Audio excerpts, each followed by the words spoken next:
Welcome to this summary of Blindness, the Nobel Prize-winning novel by Portuguese author José Saramago, published in 1995.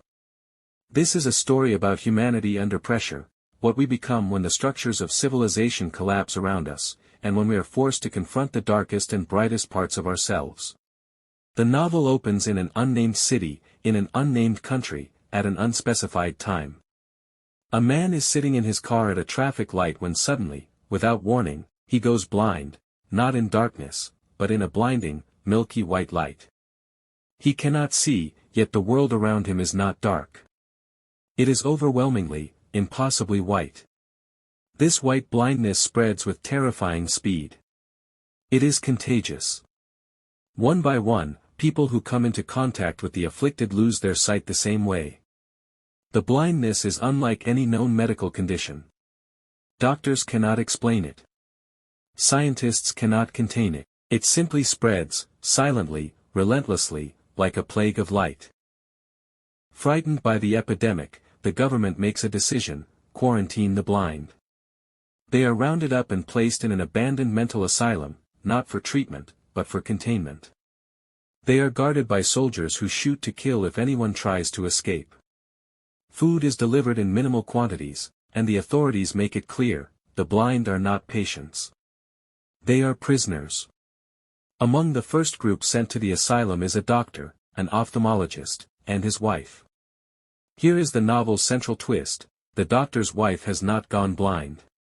She can still see, but she refuses to be separated from her husband, and she pretends to be blind in order to stay by his side. She becomes the only seeing person in a world of the blind.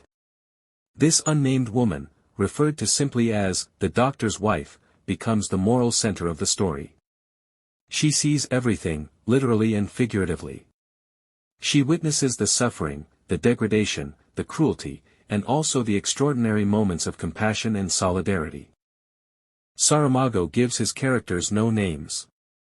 They are referred to by their roles or defining characteristics: the doctor, the doctor's wife, the girl with dark glasses, the boy with the squint, the old man with the black eye patch, the first blind man, and the first blind man's wife. This is deliberate. Saramago wants us to see these people not as individuals with private histories, but as archetypes, as every man and every woman, so that their story becomes our story. Inside the asylum, conditions deteriorate rapidly. The blind struggle to navigate an unfamiliar space. Sanitation breaks down. Food becomes scarce. Fear and confusion give way to desperation. Then a new group arrives, a group led by a brutal, calculating man known only as the King of Ward 3. He and his followers have managed to acquire a gun. With this single weapon, they establish a regime of terror. They seize control of all the food and demand payment from the other wards, first valuables, then the women. This section of the novel is deeply disturbing. Saramago does not flinch from depicting sexual violence and the dehumanizing effects of power unchecked by law or conscience. It is a mirror held up to history, to every moment in human experience when the powerful have exploited the vulnerable, when the rule of force has replaced the rule of law. But it is also a test of the human spirit. Because even in this hell, people resist. They find ways to care for each other, to maintain dignity, to hold on to love.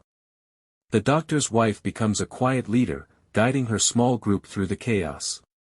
She feeds them, cleans them, and protects them, bearing the terrible burden of being the only one who can see what is truly happening.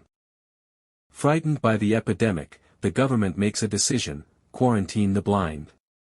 They are rounded up and placed in an abandoned mental asylum, not for treatment, but for containment. They are guarded by soldiers who shoot to kill if anyone tries to escape. Food is delivered in minimal quantities, and the authorities make it clear, the blind are not patients. They are prisoners. Among the first group sent to the asylum is a doctor, an ophthalmologist, and his wife. Here is the novel's central twist: the doctor's wife has not gone blind. She can still see, but she refuses to be separated from her husband, and she pretends to be blind in order to stay by his side. She becomes the only seeing person in a world of the blind. This unnamed woman, referred to simply as the doctor's wife, becomes the moral center of the story.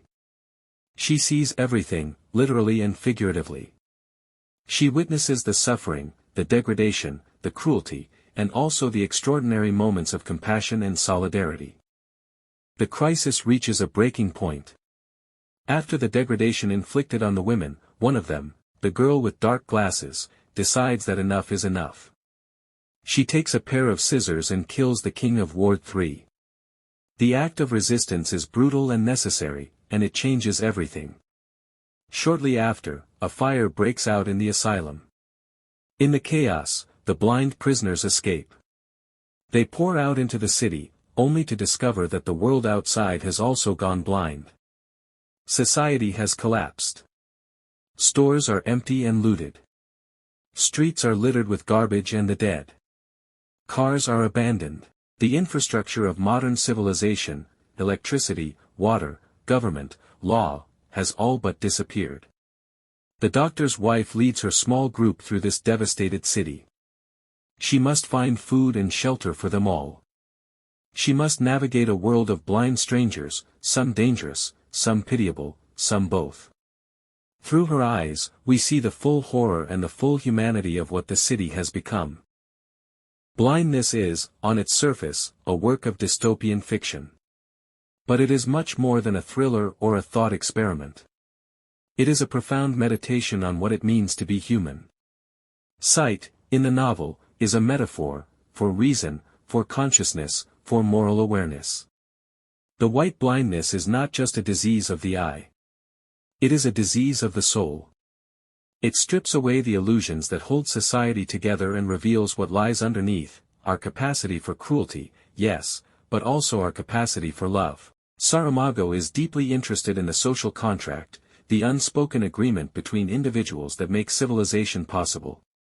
When that contract breaks down, what happens? His answer is complex. He does not give us a simple vision of humans as either noble or savage. He gives us both.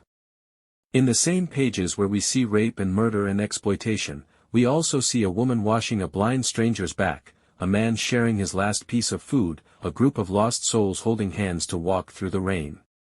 The doctor's wife is the key to understanding the novel's moral vision. She is not a hero in any conventional sense. She is ordinary, a middle-aged woman, an ophthalmologist's wife. But she sees, and she chooses to use her sight in the service of others. Her sight is a gift, but also a burden, because she cannot unsee the suffering, cannot protect herself from the full weight of reality. At the end of the novel, just as mysteriously as it began, the blindness starts to lift. The first blind man, the one whose affliction started it all, wakes up one morning and finds that he can see again. One by one, sight returns. The crisis ends as arbitrarily as it began. But Saramago refuses to offer easy comfort. The city is in ruins. The damage, physical, psychological, moral, will take years, perhaps generations, to heal. And we are left wondering, what have we learned? What will we carry forward? Will the people who live through this emerge more compassionate, more aware of their shared humanity? Or will they simply rebuild the old structures, the hierarchies, the indifferences, the willful blindnesses, as if nothing happened? Saramago does not answer these questions. He leaves them open, because they are our questions to answer. Blindness is not an easy book. It is unsettling, at times brutal, and written in Saramago's famously challenging style, long, unbroken paragraphs, minimal punctuation, no quotation marks for dialogue, sentences that run on and on like the flow of consciousness itself. This style, which can feel disorienting at first, becomes part of the experience. It mimics the blind world the characters inhabit, a world without clear boundaries, without the markers we rely on to orient ourselves. But it is also a deeply humane book. For all its darkness, Blindness is ultimately about the persistence of love and solidarity in the face of catastrophe. It is about the choices we make when everything we depend on is stripped away. And it is about the most fundamental human act, the act of truly seeing, not just with the eyes, but with the heart. José Saramago once said that this novel was about the responsibility of having eyes when others do not. That is the question he leaves us with. We are all, in some sense, the doctor's wife. We can see. The question is what we choose to do with that sight. This has been a summary of Blindness by José Saramago. Thank you for listening.